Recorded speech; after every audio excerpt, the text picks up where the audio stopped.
तीसरे हर्फ के ऊपर पेश है तो क्या स्टार्टिंग में अलिफ के ऊपर पेश लगाई जाएगी? नहीं लगाई जाएगी।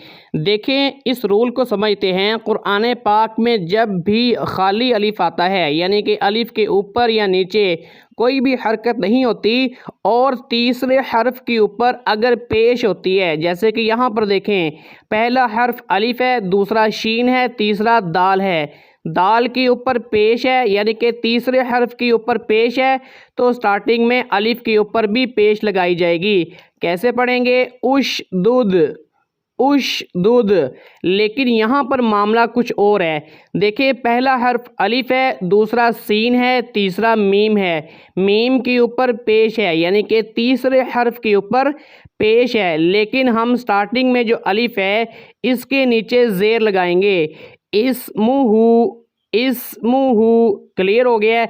अब हमें कैसे पता लगेगा कि कहाँ पर हमने ज़ेर लगानी है अगर तीसरे हर्फ के ऊपर पेश होती है?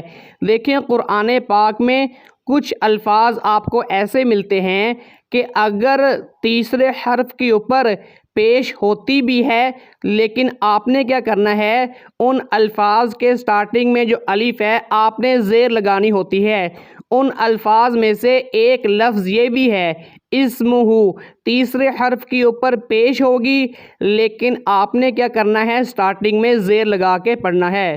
क्लियर हो गया है? हमें क्या चाहिए कि हम कुरान पाक को प्रॉपर तजवीद के साथ सीखें ताकि हमें आइडिया हो कहाँ पर हमने कौन सा रूल अप्लाई करना है।